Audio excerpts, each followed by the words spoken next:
歡迎來到新興消息頻道，請訂閱頻道，所以大家不要錯過當天最熱門的新聞。我們今天的時事通訊包括以下內容：徐凱儀將整家公司交給譚松韻，母親當場失語。2026年情人節本應屬於玫瑰、巧克力與甜蜜告白，卻意外被一則震撼娛樂圈的傳聞徹底改寫。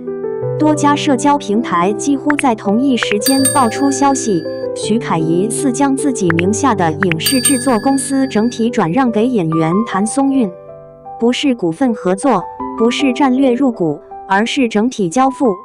這一消息如同一枚深水炸彈，瞬間引爆娛樂圈、資本圈與粉圈三眾輿論場。最早的傳聞並非來自官方公告，而是源於娛樂行業內部論壇與社交媒體的低調爆料。消息稱，徐凱名下成立約3年的影視制作公司，在2026年2月初完成了結構性重組，隨後在情人節前後，相關工商文件出現重大變更，最終指向實際控制人變更。更引發關注的是，連徐凱的母親也被曝是通過網絡才得知此事。若屬實，這不僅是一樁商業事件，更是一場家庭、情感與資本交織的複雜風暴。外界震驚的核心原因之一，在於這並非一家空殼公司。據多位業內人士披露，該公司成立於徐凱事業上升期，已參與多部頭部影視項目的前期開發，與主流視頻平台存在長期合作，持有多部未拍攝但被高度看好的原創 IP， 員工規模達數十人。綜合行業估值，該公司市值約2億3億元人民幣。換言之，這次傳聞中的轉讓，若屬實，極有可能成為中國娛樂圈史上最昂貴的私人關係型資產流轉事件之一。問題隨之而來，為什麼是譚松韻？從公開信息來看，兩人之間的關係一直被定義為合作過、私交不錯、互動克制，從未官宣戀情，並不存在任何明確的親密關係證明，更沒有公開婚姻或家庭紐帶。正因如此，這一全盤交付式傳聞才顯得格外反常。多位娛樂法與公司法領域的律師迅速發聲，對事件的合法性提出質疑。法律專家觀點：影視制作公司不是私人財物，不能像送禮物一樣隨意贈與。雙引號，在中國法律框架下，若公司存在以下情況，轉讓將極為複雜：多位股東、外部投資人、未到期合同、知識產權綁定、稅務義務，任何一項都會讓所謂情人節當天完成轉讓變得幾乎不可能。有內部文件顯示，公司在情人節之前數週就已開始重組，部分投資人退出，股權重新分配，資產重新估值。這意味着，如果轉讓屬實，它更像一場長期籌劃的資本操作，而非浪漫行為。這也引出了更深層的疑問：是否存在隱藏的協議？是否為職業規劃讓路？是否涉及利益置換、職業角色轉移？有分析認為，徐凱可能正在減少幕後負擔，將重心重新聚焦於演員身份，而譚松韻被視為更穩健的長期管理者。風險隔離，將公司從個人名下剝離，有助於規避未來行業波動、輿論風險或稅務壓力。關係型信任託管，並非贈與，而是高度信任下的代持或聯合控制結構。事件曝光後，輿論迅速分化。支持派認為，成年人有權支配個人資產，這可能是最頂級的信任關係。沒官宣不代表沒感情。質疑派則表示，資本不是愛情，沒有任何公開依據，對員工和投資人不負責任。還有不少網友直言，不管是不是戀愛，這種規模的轉讓都不該用浪漫來解釋。雙引號，截至目前，譚松韻方面僅通過工作室表示，專注當前工作，不回應未經證實的傳聞。雙引號，這類回應在娛樂圈並不少見，卻在此事件中反而放大了想象空間。沉默被解讀成了默認、危機公關。法律建議下的謹慎，若最終證實屬實，這起事件將改寫娛樂圈對個人公司的認知，影響投資人對藝人公司穩定性的判斷，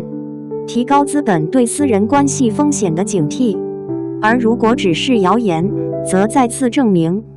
社交媒體足以在短時間內製造真實商業恐慌。在這場風波中，一個始終被反覆提及，卻又被謹慎對待的角色，是徐凱的母親。多位接近徐凱家庭的知情人士透露，徐凱母親並非反對兒子做生意或發展事業，但真正讓她感到震驚的，並不是公司轉讓本身，而是她幾乎與外界同時才得知這一重大決定。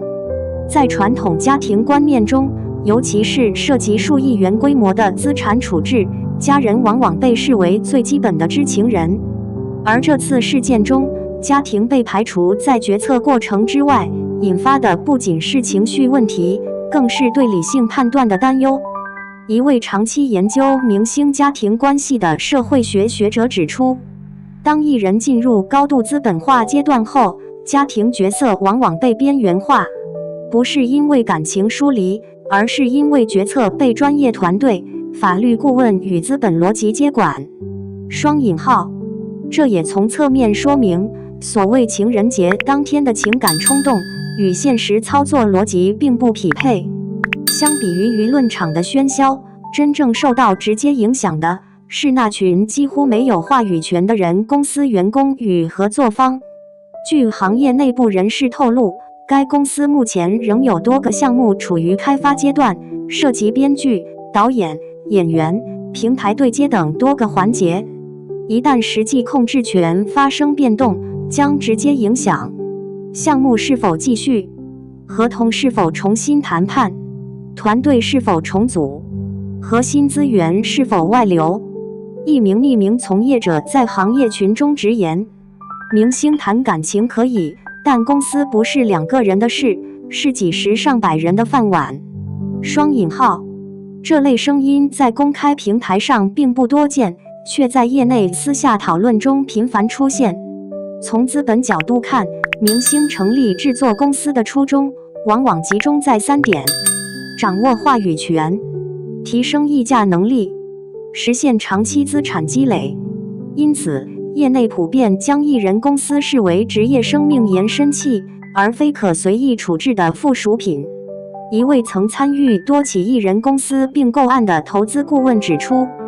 如果一個藝人願意徹底放棄自己最重要的資本工具，通常只會發生在2種情況下：第一，已經規劃好完全不同的人生路徑；第二，這並不是表面看到的放棄。雙引號，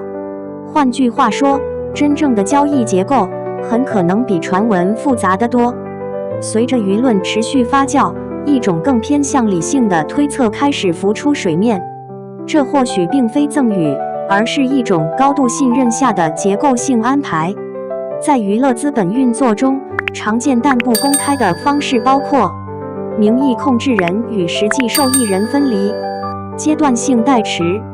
項目收益權拆分、職業經理人事管理。如果採用此類結構，對外呈現為控制權轉移，但核心利益並未真正脫手。只是這類安排往往因涉及商業機密，很難通過公開渠道驗證。在這場風波中，譚松韻的過往形象也被反覆提及。在大眾認知中，她長期被視為作品穩定、私生活低調、商業風險較低、合作口碑良好。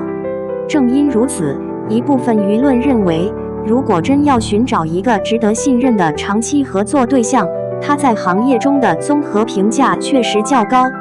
但與此同時，也有聲音指出，良好的公眾形象並不自動等於具備接管大型制作公司的能力。雙引號，這再次將討論拉回到核心問題：能力、責任與權力是否對等。隨着討論持續升溫，網絡輿論呈現出明顯的極化趨勢。一邊是強調個人選擇的支持者，資產是他自己的，成年人不用向公眾解釋，感情不是我們能評判的；另一邊則是強調公共影響的質疑者，公司不是私人禮物，牽涉員工與資本，明星行為本就具示範效應。值得注意的是，真正討論法律與制度問題的聲音，反而最容易被情緒化討論淹沒。對於媒體而言，這同樣是一道難題。一方面，事件具備高度新聞價值；另一方面，所有核心信息都停留在傳聞層面。多家媒體在報道時選擇了高度克制的方式，僅使用疑似傳出業內討論等表述，但即便如此，信息仍不可避免地被2次、3次放大。這也再次暴露出當下娛樂新聞的結構性問題。流量驅動下，模糊信息比明確事實更容易傳播。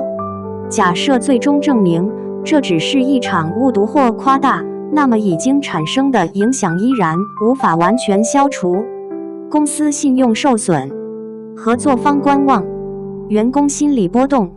當事人形象被重塑。在高度敏感的娛樂資本領域，不確定性本身就是成本。截至目前，當事雙方仍保持沉默，沒有官宣，沒有澄清，沒有進一步文件公開。但可以確定的是，若交易真實，法律程序終將留下痕跡；若為謠言，時間會逼迫澄清出現。在商業世界裡，沒有永遠的秘密，只有尚未到來的披露節點。結語：真相或許不浪漫，但一定複雜。無論最終結果如何，這場風暴已經說明一個事實：在娛樂產業中，愛情、友情、資本與權力早已密不可分，而公眾所看到的，往往只是冰山一角。真正的答案，或許仍藏在尚未公開的文件、協議與時間之中。